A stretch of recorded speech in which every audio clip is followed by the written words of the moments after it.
गरीब चंद्र सूर की आयु लग जे जीव का रहे शरीर, सतगुरु से भेटा नहीं तो अंत कीर का कीर। जगत गुरु तत्वदर्शी संत रामपाल जी महाराज के बोध दिवस और कबीर परमेश्वर निर्वाण दिवस के उपलक्ष्य में दिनांक 17, 18, 19 और 20 फरवरी 2024 को विशाल भंडारे के साथ साथ 4 दिवसीय खुला पाठ व निःशुल्क नाम दीक्षा का आयोजन किया जा रहा है, जिसमें आप सभी सह परिवार सादर आमंत्रित हैं। आयोजन स्थल है सतलोक आश्रम धनाना धाम, सोनीपत, हरियाणा। सतलोक आश्रम मुंडका, दिल्ली। सतलोक आश्रम कुरुक्षेत्र, हरियाणा। सतलोक आश्रम भिवानी, हरियाणा। सतलोक आश्रम धूरी, पंजाब। सतलोक आश्रम खमाणो, पंजाब। सतलोक आश्रम सोजत, राजस्थान। सतलोक आश्रम शामली, उत्तर प्रदेश। सतलोक आश्रम बैतूल, मध्य प्रदेश। सतलोक आश्रम जनकपुर, नेपाल। सत साहेब।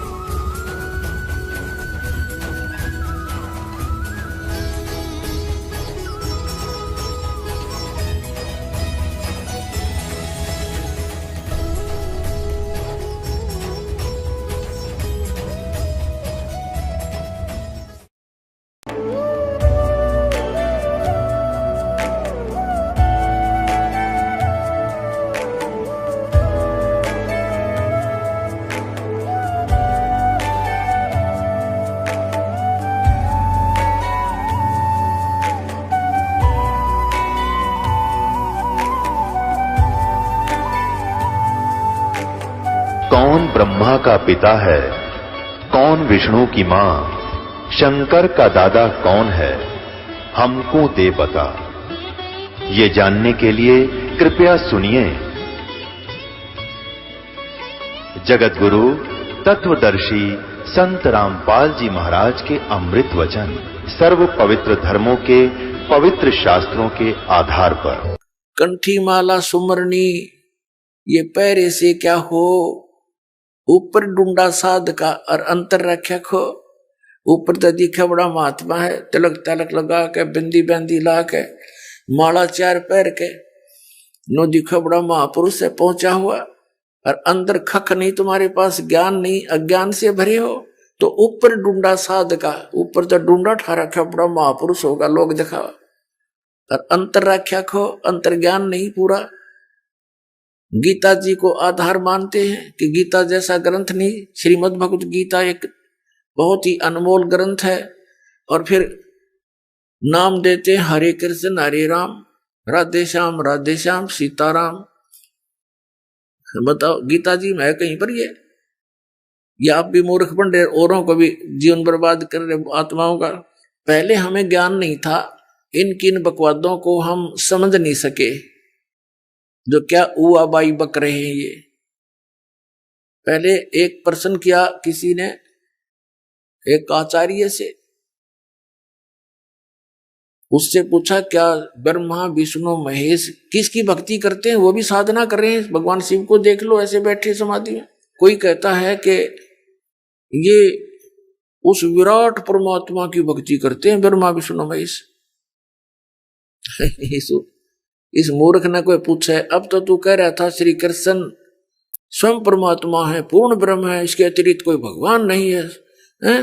अरिबनों का यो विराट परमात्मा की भक्ति करते हैं, फिर ये कृष्ण के रह गया तुम्हारा, ये व्हाट इज कृष्ण फिर?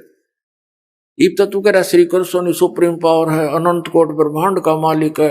अरिबनों का हाँ कहीं ना कहीं कि उसमें विराट परमात्मा में लीन हो जाते हैं, ये किसी उस परमात्मा की भक्ति करते हैं। ये इसको कहते हैं कि सटदल उआ बाई बकदा, माला पहर बिंदी ला के ये हुए हैं मुक्ता। मोक्ष समझ रहे अपने आप में। और सटदल उआ बाई बकदा, गीता जी में है कहीं ऐसा परम प्रमाण इनका? फिर एक ने तो यहां तक कह दिया, कुछ एक तो यहां तक बुद्धि खराब है, महर्षि कहाँ है, आचार्य कहवाते हैं। पहले तो कह रहा है कि आपका इष्ट देव कौन है, पूछा किसी ने, उत्तर दे रहा है कि मेरा श्री कृष्ण भगवान इष्ट देव है। कृष्ण भगवान स्वयं परमात्मा है, सर्व सृष्टि के रचनहार हैं, अखिल ब्रह्मांड के स्वामी। फिर उससे पूछा कि ब्रह्मा विष्णु महेश ये किसकी भक्ति करते हैं कि श्री कृष्ण की भक्ति करते हैं। ये मूर्ख बना रहे थे हमने ऐसे। फिर पूछा उसने कि क्या श्री कृष्ण ही विष्णु जी के अवतार हैं? श्री कृष्ण जी में और विष्णु में क्या अंतर है? उत्तर देता है वो अज्ञानी कि ऐसा है, जब भगवान श्री कृष्ण और विष्णु में कोई अंतर नहीं है। जब पालन करना होता है तो मुकुट मकट पहनकर सुदर्शन चक्र धारण करके ये तब ऐसा करते। और श्री कृष्ण रूप में जैसे कोई अधिकारी होता है, वर्दी उतार के आराम से रह रहा है तो समझो कृष्ण रूप में, और जब वो ऑफिस में जाता है तो फिर श्री कृष्ण विष्णु ही बनकर मुकुट मकुट धार कर वहां वैसे होता है। इसमें श्री कृष्ण में और विष्णु में कोई अंतर नहीं है। अरे फूटे बाग, इसे आचार्य मिले। पहले तो कह रहा था श्री कृष्ण भगवान की भक्ति करते हैं ब्रह्मा विष्णु महेश, फिर कह रहा है कि श्री कृष्ण में विष्णु में कोई अंतर नहीं। नकल देखो इनकी। तो पुण्यात्माओं, ऐसे हम इन अज्ञानियों को और महापुरुष समझते थे, क्योंकि ये संस्कृत बोला करते थे। क्योंकि जो बालक बचपन से ही संस्कृत बोलने लग जाए तो वो तो फिर अभ्यास हो जाता, उसके घर में भी संस्कृत बोलने वाले होते थे। एक वृद्धा मिली मुझे, वो उपदेश लेने आई, गांव बरहान गांव की थी, और उसने बताया जी मैं तीसरी चौथी कक्षा ही पढ़ी थी मुश्किल से, फिर उसमें पढ़ाई की व्यवस्था नहीं थी, लड़कियों को नहीं पढ़ाते थे, और भगवान में रुचि नहीं थी मेरी। उसने बताया कि मैं गीता जी श्रीमद् भगवत गीता के अध्याय नंबर 2 का नित्य पाठ करती हूँ, और मुझे ये कंठस्थ याद है। बताओ, श्रीमद् भगवत गीता के अध्याय नंबर 2 के लगभग 70-69 श्लोक हैं। उसने शुरू से कर दी संस्कृत सुनानी, और 4-5 श्लोक ने धारावाहिक बोल दिए। अरण पढ़, चौथी कक्षा के पढ़ा हुआ है आदमी। वो बोला माई, इस गीता जी के पढ़ने से मोक्ष नहीं है। श्रीमद् भगवत गीता में जो क्रिया बताई हैं, जो साधना करनी चाहिए, जो सी ना करनी चाहिए, और कौन से मंत्र हैं, क्या इसमें निर्देश है, पूरे संत की खोज करो, तत्वदर्शी संत की खोज करो, चौथे अध्याय के 34वें श्लोक में। और फिर वो बताओगा यथार्थ ज्ञान।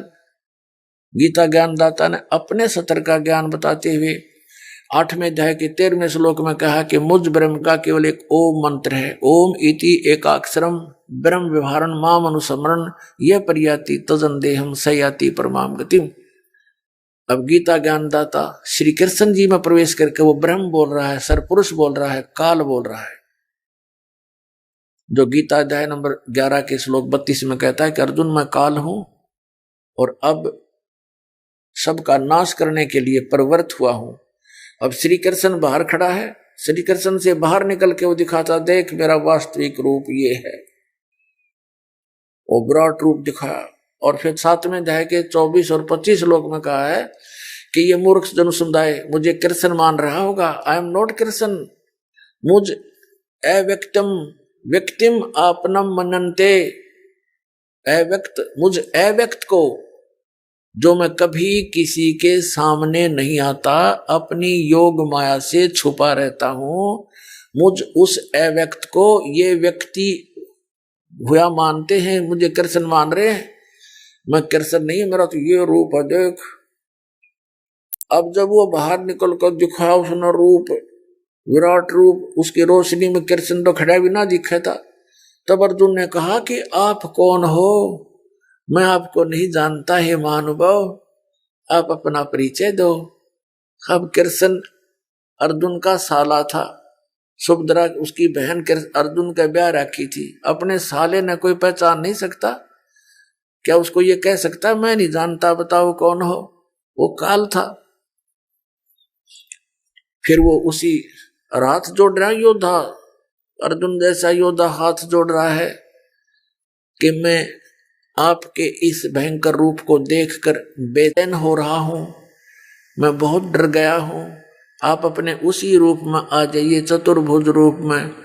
अब अर्जुन उसको, श्री कृष्ण को विष्णु मान रहा था, उस काल को विष्णु मान रहा था।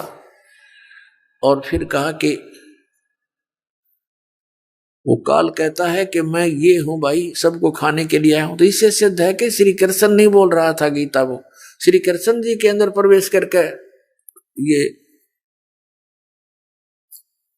काल बोल रहा था। ये ऐसी ही लीला करता है। विष्णु पुराण के अंदर ये प्रमाण दिया हुआ है, उससे आपको परिचित कराएंगे समय आने पर। अब ये इस प्रकार हमें उआबाई का ज्ञान दिया करते थे। गीता ज्ञान दाता कहता है कि मेरा तो एक ओम अक्षर है, नथिंग एल्स, मुझ ब्रह्म का। और इसका जो अंतिम श्वास तक भजन करते हैं, साधना करते हैं, तो मुझ से मिलने वाली परम गति, ओम नाम के जाप से मिलने वाली परम गति को प्राप्त होते हैं। ओम नाम के जाप से कौन सी परम गति मिलती है? ब्रह्मलोक प्राप्त होता है। और ब्रह्मलोक पर्यंत, ब्रह्मलोक में भी गए हुए प्राणी फिर लौट कर आते हैं, उनका जन्म और मृत्यु होता है। श्रीमद् भगवत गीता अध्याय नंबर 8 के ही श्लोक नंबर 16 में गीता ज्ञानदाता कहता है कि ब्रह्मलोक पर्यंत भी सभी लोग पुनरावर्ती के अंदर है। पुनरावर्ती का अर्थ होता है वहां गए हुए प्राणी भी लौटकर संसार में आते हैं, पूर्ण मोक्ष नहीं होता। जन्म मृत्यु का ये दीर्घ रोग नहीं समाप्त होता। यहां अनुवादकर्ताओं ने श्रीमद् भगवत गीता अध्याय नंबर 8 के श्लोक नंबर 16 में अनुवादकर्ताओं ने अनुवाद गलत कर दिया। इन्होंने विद्यते का अर्थ लिख दिया कि होना, विद्यमान होना। एक अक्षर का केवल एक ही अर्थ नहीं होता, उससे संबंधित बहुत से अर्थ बनाए हैं। जैसे विद्य धातु विद्या के लिए भी प्रयोग होती है, विद्य माने जानना, विद्य। और यहां विद्यते, इसका अर्थ ये बनता है कि जो ये नहीं जानते कि ब्रह्मलोक पर्यंत सभी पुनरावर्ती के अंदर है, उनका वहां जाने के बाद फिर वापस आना पड़ता है, वो मुझे प्राप्त प्राणी भी पुनरावर्ती में है अर्जुन, जो ये नहीं जानते। इन्होंने क्या लिख दिया कि ब्रह्मलोक में गए हुए प्राणी भी जन्म मृत्यु में आते हैं, पुनरावर्ती के अंदर है, लेकिन मुझे प्राप्त प्राणी का जन्म मृत्यु नहीं होता।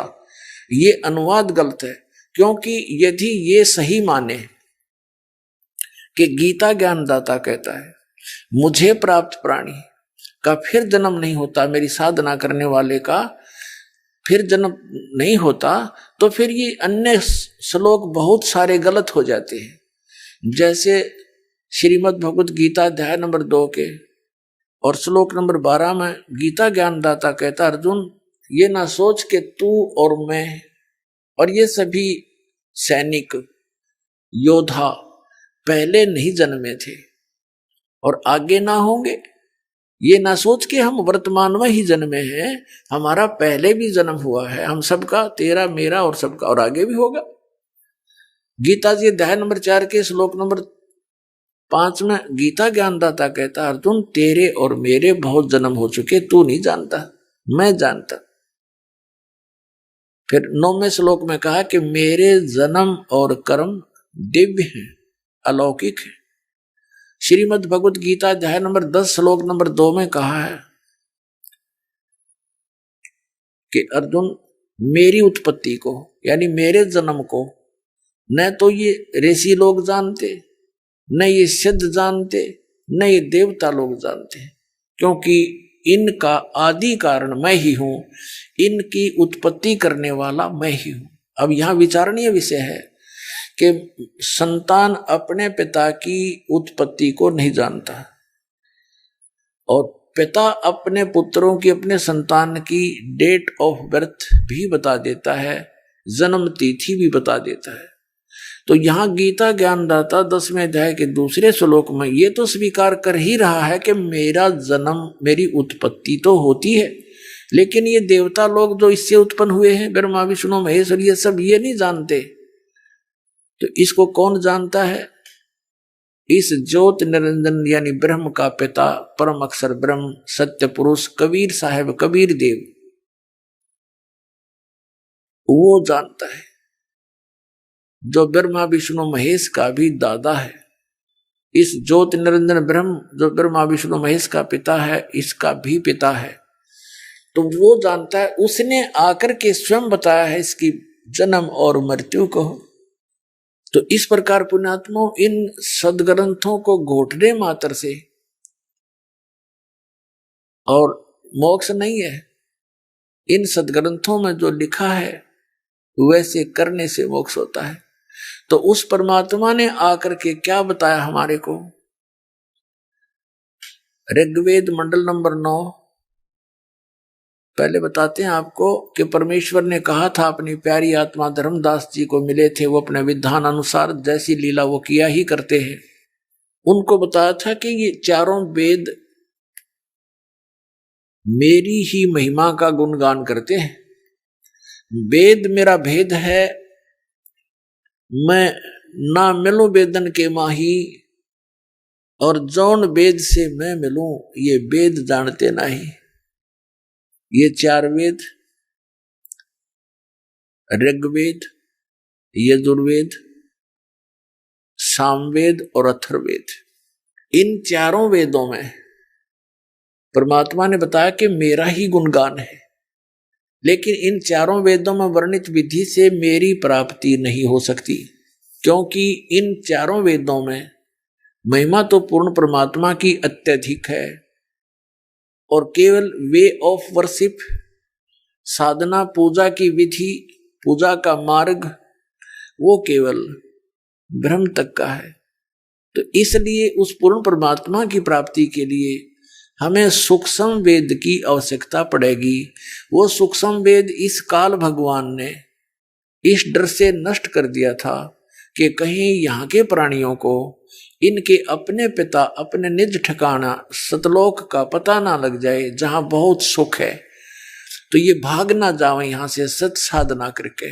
इसलिए इसने वो सूक्ष्म वेद को नष्ट कर दिया और वेदों, गीता और पुराणों का नाम लेकर के अपने द्वारा भेजे हुए इन काल के दूतों से अज्ञान फैलवा दिया, सदग्रंथों के विरुद्ध विपरीत ज्ञान हमारे को सुनवा दिया।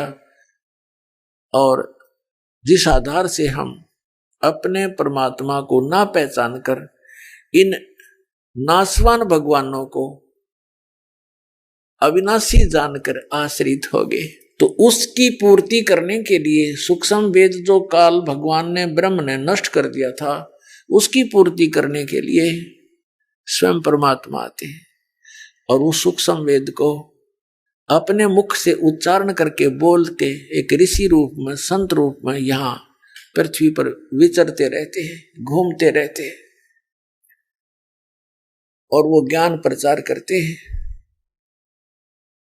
तो यहां बताया है कि वेद मेरा भेद है, मैं मिलूं वेदन मैं नाही, और जौन वेद से मैं मिलूं ये वेद जानते नहीं। अब वो कौन सा वेद है, वो कौन सा ज्ञान है? ये सूक्ष्म वेद है। इस सूक्ष्म वेद की जानकारी वेदों में नहीं है। अब परमात्मा ने आकर के क्या बताया कि ये ब्रह्मा विष्णु महेश की क्या सचिथि है, और ब्रह्म इस ज्योति निरंजन का जन्म कैसे हुआ, इसकी उत्पत्ति कैसे हुई, ये अपने जन्म और कर्म को अलौकिक कैसे बताता है, ये ज्ञान सूक्ष्म वेद के अंदर है। अब प्रसंग चल रहा है, हम उसी पर लौटते हैं कि गीता के अंदर जो वर्णित विधि है उसको न अपनाकर ये अज्ञानी मंडलेश्वर और ये आचार्य ऋषि गुरु ब्राह्मण पंडित कोई जाति विशेष के लिए नहीं है। यहाँ पर ये प्रसंग जो चल रहा है ये किसी ब्राह्मण विशेष जाति विशेष से नहीं है। जैसे अध्यात्म मार्ग के अंदर ब्राह्मण किसे कहते हैं? ब्राह्मण सोए जो ब्रह्म पछाणे और पंडित सोए जो पिंड की जाने। अन्य ब्राह्मण नहीं है। जिसने ब्रह्म पहचाना, परमात्मा को जान लिया, वो ब्राह्मण है।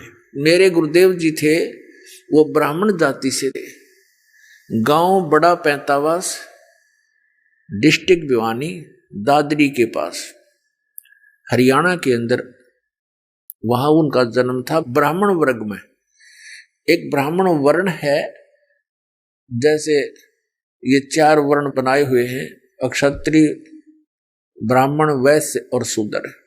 तो ब्राह्मण वर्ण के अंदर आवश्यक नहीं है कि सभी ब्राह्मण हो। अक्षत्रिय वर्ग में ये भी कंपलसरी नहीं कि सभी अक्षत्रिय हो। वैश्य वर्ण में सभी वैश्य नहीं होते, वो अन्य भी कार्य साथ साथ पैरेलल करते रहते हैं। तो ब्राह्मण का यहाँ जो वर्ण ब्राह्मण है ये अलग है। जैसे इनके पूर्वज जो थे ब्राह्मणों के, वो ऋषि महर्षि हुआ करते थे। वो केवल क्या काम करते थे? स्वयं विद्या ग्रहण करते थे, सदग्रंथों को पढ़ते थे, अन्य को सुनाया करते थे। गांव गांव, नगर नगर में जा करके सत्संग करके उनको भगवान की भक्ति के बारे में मार्ग बताते थे। तो इसलिए उनको ब्राह्मण कहा जाता था। ये जानकर के ब्रह्म को जानने वाले हैं, परमात्मा के विषय में जानकार हैं, क्योंकि ये संस्कृत बोलते हैं, संस्कृत जानते हैं, पढ़े हैं, और सदग्रंथ भी संस्कृत भाषा में लिपिबद्ध। मेरे गुरुदेव जो थे वो ब्राह्मण वर्ण में जन्मे थे, लेकिन वो अपने आप को ब्राह्मण नहीं कहते थे, वो संत कहते थे। और मेरे दादा गुरुजी यानी गुरुजी के गुरुजी वो जाट थे, गांव छावला दिल्ली के। वो जाट होते हुए पंडित कहलाए। उन्होंने 15-16 वर्ष की आयु में घर त्याग दिया था। एक साधु संत उनको मिल गए थे। वो बड़े प्रचंड माइंड के थे, यानी गरीबदासी संत थे वो, जिनको ये मिले थे मेरे दादा गुरुजी। तो उन्होंने देखा कि लड़का बहुत होनहार नजर आता है। तो उस हमारे जो गरीबदासी संत थे, यानी मेरे गुरुजी के, हमारे चौथे दादाजी, दादाजी के दादाजी समझो, परदादा गुरुजी, उसने ये विचार किया कि इस लड़के को क्यों ना काशी विद्यापीठ में पढ़ाऊं और ये सदग्रंथों को जानकर समझकर अच्छी तरह ज्ञान दे। इस उद्देश्य से काशी विद्यापीठ में उनका प्रवेश दिला दिया। और वो इतने तीव्रता से पढ़े, 4 विषय के आचार्य बन गए। तो उनको पंडित चिदानंद कहा जाने लगा। उनका चिदानंद नाम था, चिदानंद। उनके नाम से आज भी आश्रम बना हुआ है। डिस्ट्रिक्ट सोनीपत, खरखोदा के पास एक गांव है डिस्ट्रिक्ट सोनीपत में, खरखोदा तहसील के अंदर गोपालपुर गांव है। उस गोपालपुर गांव में आज भी हमारे दादा गुरुदेव जी जो जाट थे, लेकिन उन्होंने उस पंडित वाली उपाधि प्राप्त कर ली थी, वहां आश्रम बना हुआ है, लिखा हुआ है पंडित चिदानंद आश्रम। तो ये प्रसंग इसलिए यहां थोड़ा सा क्लियर करना पड़ा, ये कंसेप्ट कि देख कोई ब्राह्मण पे दिख जा और नो कहे तो ब्राह्मणों की निंदा करता है। नहीं, ब्राह्मण वो होता है जो गुरु पद पर विराजमान है, और उसी को पंडित भी कहा जाता है। तो अन्य के लिए ये शब्द दास के ना समझे। तो पंडित लोगों ने इन सदग्रंथों को ढंग से ना समझकर लोकवेद सुना दिया। दंत कथा, लोकवेद होता है दंत कथा, जो सत्य नहीं होता उसको लोकवेद कहते हैं, बनावटी बातें। तो इन्होंने सुनाया कि ब्रह्मा विष्णु महेश अजरो अमर है। श्रीमद् भगवत गीता का ज्ञान देने वाला ये ब्रह्म सरपुरुष ये खुद कह रहा है कि अर्जुन तेरे और मेरे बहुत जन्म हो चुके, तू नहीं जानता मैं जानता हूं। ये तो कहते हैं श्री कृष्ण जी ने गीता बोला। पुणात्माओं, श्री कृष्ण जी में प्रवेश करके इस काल भगवान ने गीता बोला, गीता का ज्ञान कहा। श्री कृष्ण जी को तो पता नहीं मैंने श्रीमद् भगवत गीता में क्या कहा था। पुणात्माओं, इस दास का जो ज्ञान है परमात्मा दिया हुआ, कबीर परमेश्वर ने बताया दास को, तो ये ऐसा अटपटा लगेगा आपको, क्योंकि आपने कोरा अज्ञान ग्रहण कर रखा है कि ये क्या कह रहा है। श्रीमद् भगवत गीता का ज्ञान श्री कृष्ण जी ने नहीं बोला। तो पुणात्मा यहीं पर बात बिगड़ रही थी बताई कि सच्चों को तो ये झूठा बतावें, इन झूठों का एतबार 600 वर्ष पहले परमात्मा ने ये ज्ञान दिया था, जो कबीर भगवान ने, उस दानक जो लाया कबीर ने, जो काशी के अंदर थे, भगवान आए थे, जिसको आज ये दास केवल उन्हीं का दिया हुआ ज्ञान आप तक पहुंचा रहा है। दास का और कोई रोल नहीं है। इतना रोल है कि जो सदग्रंथों में लिखा है उस लेखक के विचार आपके रूबरू कराता हूं, जो परमेश्वर ने आकर ज्ञान दिया वो आपके रूबरू कराता हूं। इन दोनों का निष्कर्ष निकाल कर आपको देता हूं, आपको दिखाकर बताता हूं कि ये ऐसा है, ये ऐसा है, और फिर इन नकलियों के विचार सुनाता हूं, इनकी द्वारा लिखी अनुभव की पुस्तक आपके रूबरू कराता हूं,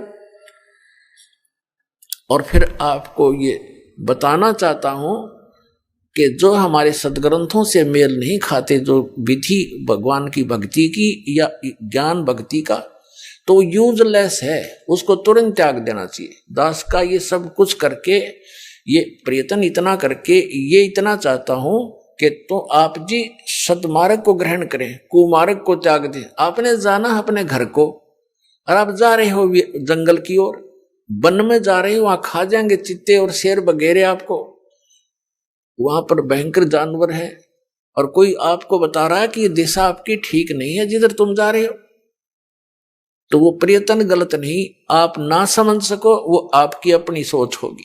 तो दास का प्रयत्न इतना है। अब प्रसंग चल रहा है कि गीता ज्ञान ये श्री कृष्ण मान रहे हैं कि श्री कृष्ण जी ने दिया। ले थोड़ा सा कंसेप्ट क्लियर करते हैं, आपको दिखाते हैं वो विवरण जिससे स्पष्ट हो जाएगा कि श्री कृष्ण जी ने गीता का ज्ञान नहीं बोला, और समझदार को संकेत ही काफी होता है। इंटेलिजेंट जो स्टूडेंट होते हैं वो टीचर के कोड वर्डों को भी पहचानना शुरू कर देते हैं। अब देखिएगा संक्षिप्त महाभारत द्वितीय खंड गीता प्रेस गोरखपुर से प्रकाशित है। इसके संपादक तथा संशोधक ये हैं जय दयाल गोविंद का, जो श्रीमद् भगवत गीता जी के भी अनुवादक हैं, और गीता प्रेस गोरखपुर से प्रकाशित है। प्रकाशक एवं मुद्रक गीता प्रेस गोरखपुर, गोविंद भवन कार्यालय कोलकाता का संस्थान। ठीक, अब इस पे दिखाते हैं आपको कि श्री कृष्ण जी को तो पता ही नहीं गीता जी में उसने बोला क्या था। ये द्वितीय खंड है, इसका द्वितीय खंड, ये द्वितीय खंड है महाभारत का, संस्कृत महाभारत का, और इसके 667 पृष्ठ पे हम आपको दिखाएंगे। जन्मे जय ने पूछा, शत्रुओं का नाश हो जाने के बाद जब महात्मा श्री कृष्ण और अर्जुन सभा में बैठकर वार्तालाप कर रहे थे, उस समय उनमें क्या क्या बातचीत हुई। वैशंपायन जी ने कहा, कृष्ण सहित अर्जुन जब अपने राज्य पर पूरा अधिकार प्राप्त कर लिया, तो अर्जुन ने जब अपने राज्य पर पूरा अधिकार प्राप्त कर लिया तो वे दिव्य सभा भवन में आनंद के साथ रहने लगे। एक दिन सब जनों से घिरे हुए दोनों मित्र स्वेच्छा से घूमते हुए सभा मंडप के ऐसे भाग में पहुंचे जो स्वर्ग के समान सुंदर था। पांडुनंदन अर्जुन श्री कृष्ण के साथ रहकर बहुत प्रसन्न थे।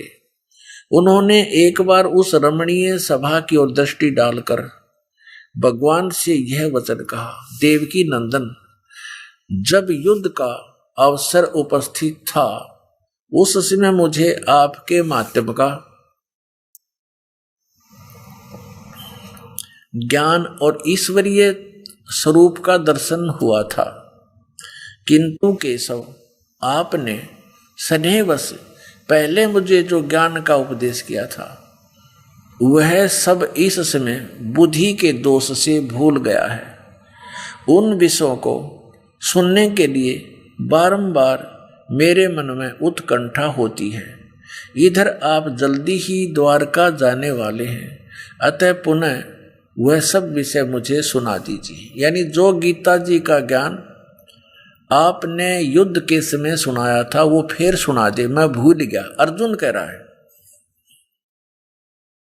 अब वैशंपायन जी कहते हैं अर्जुन के ऐसे कहने पर वक्ताओं में श्रेष्ठ महातेजस्वी भगवान श्री कृष्ण ने उन्हें गले से लगाकर इस प्रकार उत्तर दिया। अब श्री कृष्ण बोले, अर्जुन, उस समय मैंने तुम्हें अत्यंत गोपनीय विषय का श्रवण कराया था, अपने स्वरूप भूत धर्म सनातन पुरुषोत्तम तत्व का परिचय दिया था और नित्य लोकों का भी वर्णन किया था, किंतु तुमने जो अपनी नासमझी के कारण उस उपदेश को याद नहीं रखा, यह जानकर मुझे बड़ा खेद हुआ है। उन बातों को अब पूरा पूरा स्मरण होना संभव नहीं जान पड़ता। पांडव नंदन, निश्चय ही तुम बड़े श्रद्धाहीन हो, तुम्हारी बुद्धि अच्छी नहीं जान पड़ती। अब मेरे लिए उस उपदेश को ज्यों का त्यों दोहरा देना कठिन है, क्योंकि उस समय योग युक्त होकर मैंने परमात्म तत्व का वर्णन किया था। अब पुण्यात्माओं विचार करो, इसमें श्री कृष्ण जी का कितना रोल है गीता के ज्ञान में। ये तो स्पष्ट हो गया है। जैसे कोई प्रेत किसी दूसरे के शरीर में प्रवेश करके बोलता है, आप यहाँ देखते हो, हमने तो बहुत अच्छा एक्सपीरियंस है इसका। वो प्रेत पता नहीं क्या क्या कहता है, मैं तुम्हारा ये लगता हूँ, मैं इसको ऐसे कर दूंगा, इसको मार डालूंगा, तुम मेरा ऐसे कर दो वैसे कर दो। फिर जब वो निकल जाता है तो जिस आत्मा में वो, जिस शरीर में वो प्रवेश था, जिसके नाम वो शरीर है, उस आत्मा के नाम, तो वो जब अपने होश में आता है फिर उसको अन्य ही बताते हैं कि आप नो बोल रहे थे, ऐसे बोल रहे थे, ऐसे कह रहे थे। उसको कुछ याद नहीं होता मैंने क्या बोला था, क्योंकि वो बोल खुद नहीं रहा था, कोई प्रेत आत्मा बोल रही थी उसके अंदर। तो ऐसे ही श्री कृष्ण जी में प्रवेश करके यूं काल बोल रहा था। अब देखो ये दास सत्संग कर रहा है इस विषय पर, और आप सुन रहे हो। जो प्रथम बार कोई श्रोता इस ज्ञान को सुनेगा वो मुश्किल से 20% याद रख सकता है। और मुझसे कभी सुन लेना, क्योंकि मैं अपने होश हवास में बोल रहा हूं। और यदि कुछ दिन के बाद आप कहो कि आप उसी विषय को सुनाइए जो आपने उस दिन सुनाया था, और मैं आपसे कहूं तुम बड़े श्रद्धाहीन हो, तुम्हारी बुद्धि अच्छी नहीं है, तुमने याद क्यों नहीं रखा, और मैं कहूं कि मुझे तो वो स्मरण होना संभव नहीं है पूरा पूरा, ये क्या मतलब हुआ? श्रोता सारा याद रख सकता है, वक्ता को याद नहीं। इति सिद्धम श्री कृष्ण जी ने नहीं बोला, और फिर कहता मैंने परमात्म तत्व का ज्ञान कराया था, फिर श्री कृष्ण परमात्मा की तरह गया। इसने बोला ही नहीं था वो ज्ञान। अब आगे इसने इसके बाद फिर अपने 70 की गीता बोली है, वो किधर आसपास भी कोई ना गीता और ज्ञान का, इसी प्रसंग में आगे बोल रखा है। मैं अब सुनाता हूं तुझे अपने विचार, वो विचार इसके हैं इसी 667 पृष्ठ पे द्वितीय भाग में महाभारत के अंदर आगे काफी वर्णन लिख रखा है, वो इसके आसपास भी नहीं है वो गीता। तो पुण्यात्माओं, इस प्रकार ये दास जो कहना चाहता है उसको गहराई से सोचो समझो। इससे स्पष्ट हो गया कि श्री कृष्ण जी ने गीता का ज्ञान नहीं बोला, इसको पता ही नहीं मैंने क्या बोला। अब ये गीता ज्ञान दाता उस परमात्मा के डर से गीता का जो ज्ञान दिया है वो वेदों वाला ही दिया है, लेकिन कुछ स्थानों पर इसने अटकलबाजी करी है युद्ध करवाने के उद्देश्य से। और वो ज्ञान जो इसने कुछ इसके अंदर ज्ञान गीता जी के अंदर अपने सतर का भी कहा है, वो ज्ञान अपने आप पता लग जाता है कि वेदों वाला ज्ञान नहीं है। जैसे श्रीमद् भगवत गीता अध्याय नंबर 3 के श्लोक नंबर 8 में यह कहता है कि अर्जुन, यदि तू समाधि लाकर बैठ गया, कर्म सन्यासी होना, काम छोड़ के एक स्थान पर बैठ के और भक्ति करने लग जा। यदि तू कर्म सन्यासी हो गया तो तेरा निर्वाह कैसे चलेगा? तू तेरा पेट कैसे भरेगा? काम नहीं करेगा तो। और फिर गीता जी अध्याय नंबर 8 के श्लोक नंबर 7 में ये अपने सतर की भक्ति बताते हुए कह रहा है कि तू मेरा स्मरण भी कर हर समय में और युद्ध भी कर। यानी युद्ध से कठिन कोई काम नहीं होता, उस समय भगवान का स्मरण करना अनिवार्य है। यानी काम करते करते भी स्मरण करो। ये तो है विधि वेदों की। फिर इसने 6 अध्याय के और 6, 7, 8 में 9 में ये फिर अपने सतर की 9, 10, 11 में अपने सतर की बोली है इसने। ये इसका अपना मत है। ये स्थान स्थान पर कहता है कि ये मेरा मत है। इसके मत को छोड़कर बाकी जो ज्ञान है वो वेदों वाला है। और वेद का ज्ञान इस काल को, ब्रह्म को परमात्मा पूर्ण ब्रह्म ने दिया था 500 वेद, जो इसके अंतःकरण में फीड कर दिए बीज रूप में। और समय आने पर वो बाहर आए, जैसे गर्भ रहता है माता को और समय आने पर फिर वो अपने आप बाहर आ जाता, उसके बस की बात नहीं। ऐसे इस काल के अंदर परमात्मा ने 500 वेद बीज रूप में फीड कर दिए थे। समय आने पर ये अपने आप इसकी श्वासों के माध्यम से बाहर निकलाए। और ये देखकर हैरान रहा। फिर देखा, उसने पढ़ने लगा तो इसने देखा कि 5वां वेद जो है ये तो तेरी जड़ उखेड़ देगा, तेरी पोल खोल देगा। इसने उसको छुपा दिया। शेष 4 वेद अपने पुत्र ब्रह्मा को दे दिए। तो वेदों का जो ज्ञान है वो गॉड गिवन है, और गीता में जो ज्ञान है वो भी वही गॉड गिवन ज्ञान है। लेकिन इस काल गॉड ने, इस काल भगवान ने कुछ अपने सत्र की मिलावट कर दी, वो दिखाते हैं। ये देखिएगा श्रीमद् भगवद गीता, ये गीता प्रेस गोरखपुर से प्रकाशित है। जयदयाल गोविंद का इसके अनुवादक है। अध्याय नंबर 3 और श्लोक नंबर आपको दिखाते हैं। हम 4 से शुरू करते हैं, श्लोक 4 से। मनुष्य ने तो कर्मों का आरंभ किए बिना निष्कर्मता को प्राप्त होता है, और न कर्मों को त्याग मात्र से सिद्धि यानी सांख्य योग निष्ठा को प्राप्त होता। 5वें में क्या कहा है?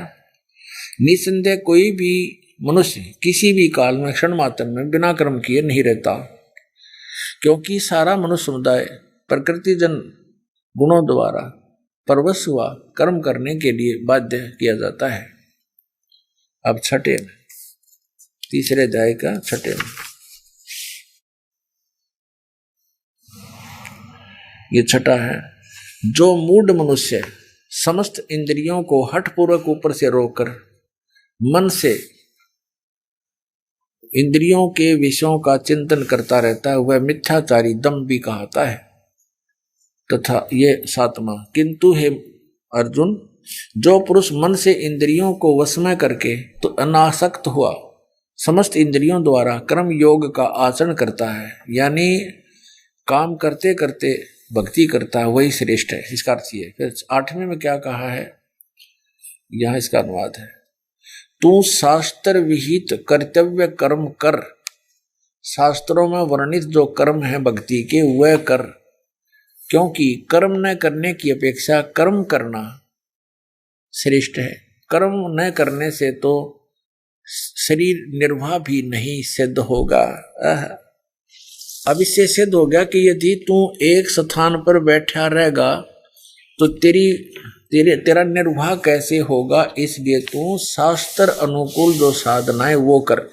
फिर इसने 6 अध्याय के अंदर अपना मत बताया है जो इसके विपरीत है। ये देखिएगा अध्याय नंबर 6 श्रीमद् भगवद गीता श्लोक नंबर 10 में, मन और इंद्रियों सहित शरीर को वश में रखने वाला आशा रहित संग्रह रहित योगी अकेला ही एक स्थान पर स्थिर होकर देख लिया, इसके विपरीत कर दिया ना। अकेला ही एक स्थान पर स्थिर होकर आत्मा को निरंतर परमात्मा में लावे। हाँ, शुद्ध भूमि में जिसके ऊपर कर्मश है, यानी ऐसी व्यवस्था करे कुसा मृगशाला और वस्त्र बिछे हों। पहले डाब घास, ऊपर फिर मृग की छाल, हिरण की खाल, उसके ऊपर फिर वस्त्र बिछावे। यूं कह रहे हैं, न ऊंचा हो वो आसन, न बहुत ऊंचा हो और न नीचा हो बहुत नीचा हो। ऐसे अपने आत्मा को स्थिर स्थापन करे। उस आसन पर बैठकर चित्त और इंद्रियों की क्रियाओं को वश में रखते हुए मन को एकाग्र करके अंतःकरण की शुद्धि के लिए योग अभ्यास करे। बोलो। फिर आगे लिखा है 6 अध्याय का ही, हमने 12वां पढ़ लिया, अब हम 13वां पढ़े कि काया सिर और गले को समान अचल धारण करके और स्थिर होकर अपनी नासिका के अग्र भाग पर, नाक के अगले हिस्से पर दृष्टि जमाकर अन्य दिशाओं को न देखता हुआ ब्रह्मचारी व्रत में स्थित भय रहित भली भांति शांत अंतःकरण वाला सावधान योगी मन को रोक कर मुझ में चित वाला मेरे प्राणत होकर स्थित होए। अब इसमें क्या कहना चाहा है इस गीता ज्ञानदाता ने? वहां तो ये कह रहा है कि अर्जुन, यदि कोई हठ पूर्वक इंद्रियों को रोकना चाहता है और हठ करके बैठ जाता है, वो बैठा तो दिखाई देता है जैसे बड़ा निश्चल है, लेकिन अंदर से इंद्रियों के ही स्मरण में लगा रहता है। और यदि तू एक स्थान पर बैठ गया, काम करया नहीं, तो तेरा निर्वाह कैसे होगा? कहने का भाव ये है, उसने कहा कि तू काम भी कर और भक्ति भी कर। जैसे गीता जी अध्याय नंबर 8 के श्लोक नंबर 7 में स्पष्ट किया है कि तू युद्ध भी कर, मेरा स्मरण भी कर। तो वहां क्यों नहीं कहा कि आसन ला ले, एक जगह बैठ जा, ऊंचा नीचा कर ले, आसन नाक के आगे देखे जा, इतने को ठोक दे तीर। तो ये सब इसकी अपनी लोकवेद है, दंत कथा है, इसकी मिसगाइड करने के लिए कि ये भक्ति से दूर हो जाए, भक्ति कर ना सके। और फिर पहले तो आसन में डाब लाओ, फिर मृग की खाल लाओ हिरण की, फिर उस पर वस्त्र बिछाओ और फिर नाक के आगे ध्यान लगाओ। और इसका सारा टोटल रिजल्ट क्या है? इसका परिणाम ये बता है कि अंतःकरण की शुद्धि के लिए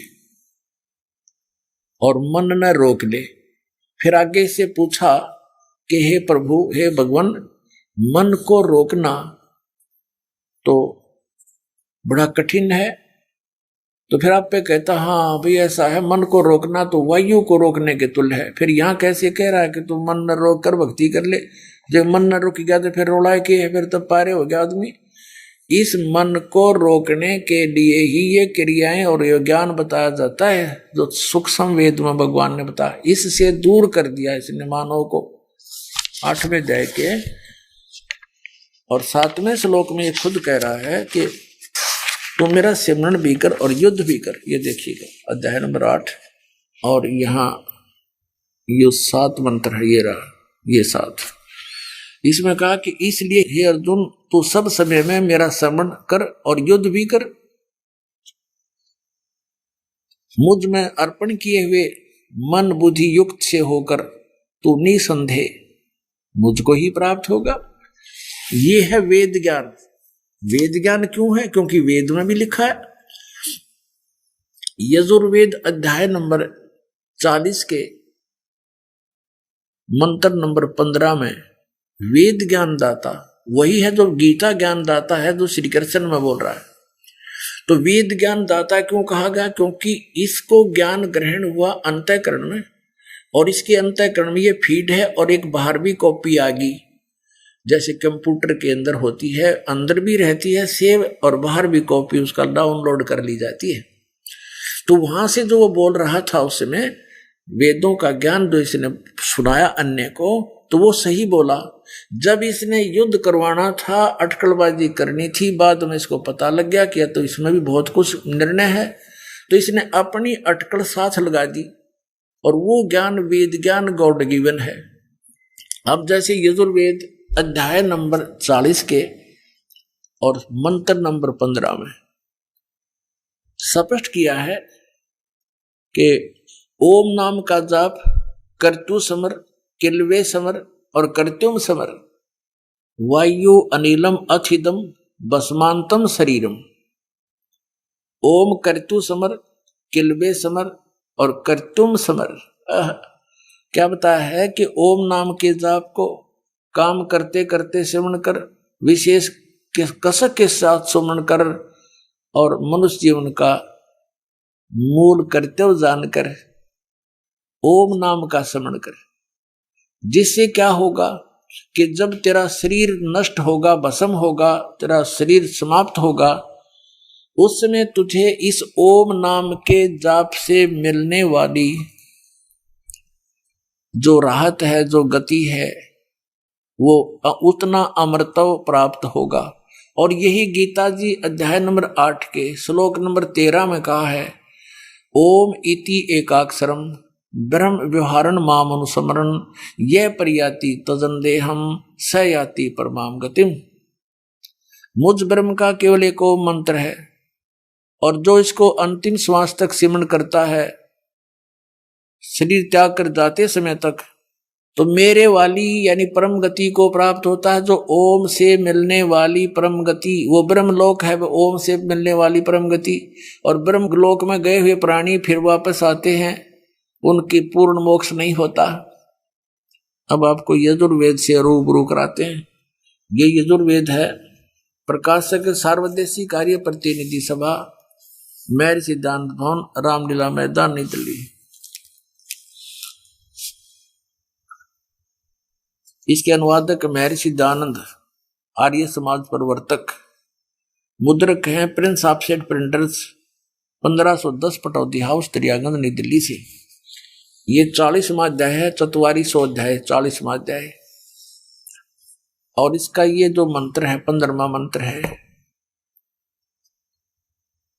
इसमें क्या लिखा कि वायु अनिलम अमृतम अथिदम भस्मांतम शरीरम। ओम कर्तो समर, किलबे समर और कर्तुम समर। ओम नाम का जाप काम करते करते सिमरण करो। कर्तो माने काम करते करते, किलबे माने विशेष करबलाहट के साथ, कसक के साथ, और कर्तुम माने कर्तव्य समझकर, अपना मनुष्य जीवन का कर्तव्य समझकर सिमरण कर। इस अनुवादकर्ता ने, क्योंकि ये तो पूर्ण रूप से अज्ञानी था, महर्षि सिद्धानंद नाम का महर्षि था, इसने कख नहीं पता वेदों का। ये भी ब्राह्मण था, संस्कृत बचपन से पढ़ा करता था, संस्कृत से भाषण करता था, बोलता था, जिस कारण से विद्वान प्रसिद्ध हो गया, महर्षि प्रसिद्ध हो गया। इसने कख नहीं पता था। अब यहाँ यदि इसको पता होता तो ये अनुवाद ऐसा नहीं करता। हे कर्म करने वाले जीव, कर्तो माने काम करने वाले, ओम कर्तो समर, कल्बे समर, कर्तुम समर। ओम नाम का जाप, इस ओम का जाप काम करते करते माने काम करते करते सिमरण कर, कल्बे माने विशेष कसक के साथ सिमरण कर इस ओम को, और कर्तुम मनुष्य जीवन का कर्तव्य जानकर सिमरण कर। आइए अब हम उन श्रद्धालुओं के अनुभव जानते हैं जो जगत गुरु तत्वदर्शी संत रामपाल जी महाराज जी से दीक्षा प्राप्त कर चुके हैं तथा उनके द्वारा बताए गए भक्ति मार्ग पर चल रहे हैं। जी नमस्कार। नमस्कार सर। क्या नाम है जी आपका? मेरा नाम विमला सोनी है। विमला जी कहाँ से हैं आप? हम बस्ती जिला से, यूपी से हूँ, पूना में रहती हूँ। बहन जी, संत रामपाल जी महाराज जी की शरण में आने से पहले आप क्या भक्ति साधना करते थे? हम सभी देवी देवताओं की पूजा करती थी, जैसे दुर्गा जी का पूजा करती थी, गणेश जी का पूजा करती थी, हनुमान जी का पूजा करती थी और शिव जी का पूजा करती, सभी देवी देवताओं की पूजा करती थी, सब भक्ति करती थी, सब उपवास करती थी मैं, और सब व्रत रखती थी। आपने इतनी सारी भक्ति पूजाएं की है और हिंदू परंपरा के अनुसार आपने व्रत उपवास भी किए हैं, तो आप संत रामपाल जी महाराज जी की शरण में क्यों आए? संत रामपाल जी के शरण में मेरी बहन, एक बहन थी, उन्होंने नाम दीक्षा ले रखी थी, तो मैं बहुत दुखी थी सर। मेरे 3 बच्चे एक्सपायर हो गए थे, मेरी बीपी बहुत हाई होती थी सर। कैसे हुए आपके बच्चे एक्सपायर? मेरे बच्चे एक्सपायर ऐसे होते थे कि भूत प्रेत का बाधा मेरे ऊपर था सर। तो मेरे ऊपर भूत प्रेत का बाधा है, तो भूत प्रेत के वजह से मेरे 2 लड़के एक्सपायर हुए, 1 लड़की एक्सपायर हुई। बहन जी, जैसा कि आपने बताया कि आपके बच्चों की डेथ हो रही थी बार बार, क्या आपने कभी इसको डॉक्टर को नहीं दिखाया? हाँ दिखाई सर, डॉक्टर को तो बहुत दिखाई। कहाँ कहाँ दिखाया आपने? सर मैं शताब्दी हॉस्पिटल में कांदेवली में एडमिट थी, वहाँ से ट्रांसफ़र हुई तो मैं कांदेवली में थी, शताब्दी में गई, शताब्दी से मैं नायर हॉस्पिटल में गई, तो नायर हॉस्पिटल में एडमिट तो किया मुझे। फिर क्या बोला कि मैं एडमिट तो कर ले रहा हूँ पर मैं जिम्मेदारी नहीं ले सकता। मेरे हस्बैंड से साइन कराया, बोला न जच्चा बचेगा और ना बच्चा बचेगा, दोनों को हम नहीं बचा सकते। तो घर में बहुत रोना पीटना पड़ गया, मेरे घर में पहाड़ टूट पड़ा सर। पहाड़ टूटने के बाद मेरी बीपी भी बहुत हाई थी उस समय, बच्चा खून में दौड़ रहा था, मेरा बच्चा खून में दौड़ रहा था सर। मैं इसके आगे क्या बताऊं, सच्चे भगवान ने मुझे अपने शरण में लेना था, इसीलिए मुझे बंदी छोड़ मुझे सारे कष्टों से बचाए। तो आपको संत रामपाल जी महाराज जी के बारे में कैसे पता लगा? संत रामपाल जी महाराज के बारे में मैं पुस्तक पढ़ी सर। उस पुस्तक में लिखा था, मानो जन्म पाकर जो नहीं रटा हरिनाम, और जैसे कुआं जल बिना बनवाया क्या काम। अगर हम मनुष्य का जन्म पाए हैं, अगर हम भक्ति सच्चा नहीं करते हैं, सच्चे मार्ग पे हम नहीं रहते हैं, तो हमारा मनुष्य का जन्म होना ना होना बराबर है। जैसे पशु पक्षी के समान हमारा शरीर है, हम मनुष्य में नहीं माने जाएंगे सर। बहन जी, आपने संत रामपाल जी महाराज जी की बुक ज्ञान गंगा को पढ़ा, तो आपने उनसे नाम दीक्षा कब ली? हम उनसे नाम दीक्षा 2019 13 जनवरी की ली सर। तो क्या आपको संत रामपाल जी महाराज जी से लाभ भी मिला? हाँ सर, मुझे लाभ मिला।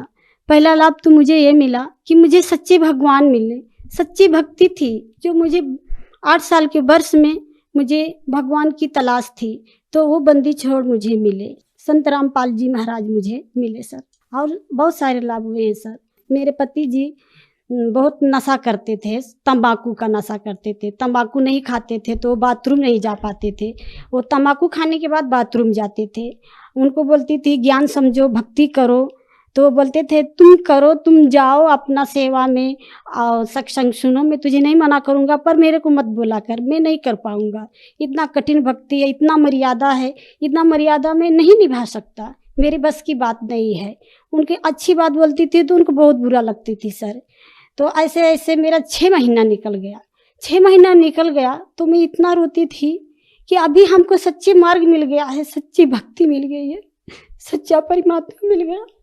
फिर ये हमारा हस्बैंड मेरे नहीं आ रहे हैं, हे बंदी छोड़, ये बोलते हैं कि अगर सच्चा भगवान तू मानती है तो मेरा सुरती छोड़वा दे। संत रामपाल जी महाराज का ऐसा कृपा हुआ, ऐसा दया बख्शी परमात्मा बंदी छोड़ संत रामपाल जी महाराज कि उनकी सुरती छूट गई और उनके मुंह में छाले आने लगे, उनकी उल्टी आने लगी सर, उनकी नशा छूट गई और उन्होंने भक्ति मार्ग पे आ गए और रोने लगे कि चलो सच्चे परमात्मा हैं, सच्चे भगवान हैं, इनके साथ चल के हम भी नामदान लेंगे। हम भी संत रामपाल जी महाराज से तभी जुड़े सर। नाम लेने से पहले सर मेरे 3 बच्चे एक्सपायर हुए, वो भी मेरे भूत प्रेत के बाधा से। मैं बहुत जगह गई, साधु संतों के पास गई, ओझा के पास गई, सबके पास गई, पर कहीं से हमें लाभ नहीं मिला, कहीं से हमें राहत नहीं मिला सर। हमें कुछ नहीं, कहीं भी नहीं हमको कुछ राहत मिला सर। उसके बाद सर मैं संत रामपाल जी महाराज के जब शरण में आई तो मेरे फिर गर्भ रहा, तो मेरे गर्भ में आई लड़की तो पेट में उल्टा हो गई, तो मैं बहुत रो रही थी। एक दिन रात को संत रामपाल जी मेरे सपने में आए और मुझे गले से लगाए, मुझे गले से लगा के कहने लगे, ये बेटा अब तुम चिंता कर, मैं तुम्हारे साथ हूँ, अभी तेरे गर्भ को कुछ नहीं होने दूंगा मैं। जैसे लड़कियां को माँ अपने गले लगाती है, वैसे संत रामपाल जी महाराज ने मुझे अपने गले से लगाया और गले से लगा के मेरे सर पे हाथ फेरा कि बेटा तेरे ऊपर बहुत आपत्ति था, अब मैं नहीं आने दूंगा, अब तो मैं तेरे पल पल तेरे साथ रहूंगा। संत रामपाल जी महाराज मेरे पल पल साथ में आ गए और मेरे डिलीवरी के टाइम संत रामपाल जी महाराज इतना दया बख्शी, इतना रजा बख्शी कि मैं इसका बखान करूंगी तो कम पड़ेगा सर। डिलीवरी के टाइम जब मेरा डिलीवरी का टाइम आया सर तो मैं दवाखाना गई, मैडम बोली अभी तो पैसा का व्यवस्था करके तभी आना दवाखाना में। मैं बोली ठीक है, मैं पैसा का व्यवस्था करके ही आऊँगी मैडम। मैं जब उधर एडमिट हुई सर, बिना टाइम के मैं गई दवा लेने, ऐसे हाथ पांव दुख रहा था, मैं दवा लेने गई। संत रामपाल जी महाराज ने ऐसा रजा बख्शी कि परमात्मा बंदी छोड़ संत रामपाल जी महाराज ने आए और मेरा आधा घंटे में मेरी डिलीवरी हो गई बिना टाइम के। मेरे लड़की मेरे बहुत नॉर्मल पैदा हुई। मैडम अचक हो गई, बोली अरे ये कैसा बच्चा, डिलीवरी के टाइम जो बच्चे उल्टा होते हैं पेट में वो सीधा नहीं होते हैं, ये तुम्हारा कैसा ऐसा हो गया। तो डिलीवरी के टाइम मैं कुछ नहीं बोली, मैं बोली बोलने दो ये लोग को चूसना है पैसा तो कुछ भी बोल सकते हैं। फिर नॉर्मल डिलीवरी हुई सर। डिलीवरी के बाद मेरा 5-6 जहाँ 1 लाख की जगह 1,50,000 रुपया बोली थी कि वो बड़ा ऑपरेशन होगा तभी बच्चा होगा, बच्चा उल्टा है। तो डिलीवरी के टाइम सर मेरा नॉर्मल डिलीवरी हुआ। नॉर्मल डिलीवरी होने के बाद सर मेरा जहाँ 50,000 1 लाख का पैसा लगना था, तहाँ मेरा 6,000 रुपये में मेरे दवाई के साथ मेरे सब कुछ के साथ मेरा नॉर्मल डिलीवरी हुआ सर। और संत रामपाल जी महाराज मेरी 1.5 साल की लड़की है। संत रामपाल जी महाराज सपन में आए और बोले बेटा दूध लेने आए हैं तेरी बेटी को और तू नाम जाप करने के लिए उठ के बैठ जा। मैं उठ के बैठ गई, बच्चे को शरीर को टोया तो बच्चे को बहुत ज़ोर से बुखार आया था। तो मैं रोने लगी कि संत रामपाल जी महाराज अभी सपन में मुझे बोले उठ के बैठ जाओ। मैं उठ के बैठ गई, बच्चे के ये तो बुखार आ गया इतना ज़ोर से। पर 5 मिनट के बाद बच्चे को दवा पिलाई, नींद में थी दवा पिलाई, दवा पिला के बच्चे को गोद में लेके सोई। बच्चे को जब गोद में लेके सोई सर तो बच्चा मेरा बच्चा इतना ज़ोर से चिघरा कि ऐसा चिघिर आज तक सर मैं किसी को नहीं देखी हूँ ऐसा। इतना जोर चिघरी और मुंह से लार फेंक दी, जैसे व्हाइट मरने के बाद आदमी के मुंह से गिरता है वैसे उसके मुंह से गिरा सर। और गिरने के बाद उसकी आंखें उल्ट गई, उसके दांतें बैठ गई, उसके सारे बदन कड़क हो गए। इसका दुख इतना बड़ा मेरे आपत्ति टूट पड़ा सर कि मैं इसका कुछ नहीं कह सकती। फिर संत रामपाल जी महाराज की ऐसा कृपा हुई, मेरे आत्मा में समाये संत रामपाल जी महाराज मैं सत्य नाम का जाप करना चालू की और अमृत जल बच्चे के मुंह में डाल दी तो दांत नहीं खुल रहा था। मैं बोली दांत के ऊपर से डालती हूँ अमृत जल दांत के ऊपर जब डाली सर तो दांत खुल गया। फिर दांत खुल गया तो सत्यनाम का जाप चालू ही रखी हूँ मैं। सत्यनाम का जाप करते करते 4 मिनट के अंदर अंदर बच्चे की आंखें खुली, बच्चे का शरीर सही हुआ, बच्चा डायरेक्ट परमात्मा को ऐसे देखने लगी। और मेरे घर में चारों तरफ से परमात्मा का तस्वीर लगा हुआ है सर। तो बच्चा देखने लगा, 5 मिनट तक बच्चे के पलक नहीं गिरा, संत रामपाल जी का तस्वीर को देखने ही लगी। और घर में लाभ हुआ सर, मानसिक लाभ, शारीरिक लाभ। घर में कमाई नहीं अच्छी थी सर, वो भी अभी अच्छी है सर। और सर लाभ ये हुआ कि मेरी लड़की बहुत कमज़ोर आती थी पढ़ने में, अभी संतराम पाल जी महाराज की इतनी दया हुई है कि मेरी बेटी बड़ी वाली अभी क्लास में भी फर्स्ट आती है और स्कूल में भी फर्स्ट है, पढ़ने लिखने में दिमाग तेज है सर।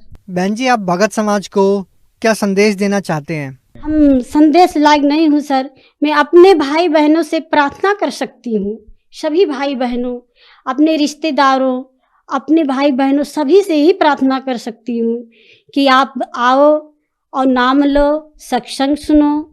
भिन्न भिन्न चैनलों पे सत्संग आता है, उसे सुनो, समझो और ज्ञान लो।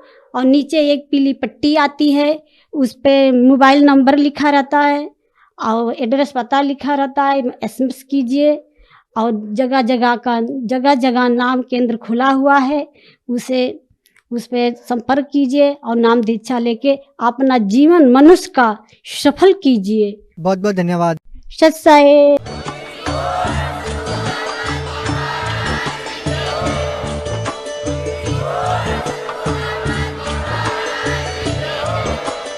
आप सुन रहे थे जगत गुरु तत्वदर्शी संत रामपाल जी महाराज जी के मंगल प्रवचन। अधिक जानकारी के लिए विजिट कीजिए हमारी वेबसाइट www.jagatgururampalji.org। संत रामपाल जी महाराज जी के शुभ आशीर्वाद से पूरे विश्व भर में 500 से भी ज्यादा नाम दीक्षा केंद्र हैं, जिन पर संत रामपाल जी महाराज जी द्वारा ऑनलाइन निशुल्क नाम दीक्षा दी जा रही है। अपने नजदीकी नाम दीक्षा केंद्र का पता करने के लिए संपर्क करें 8222880541।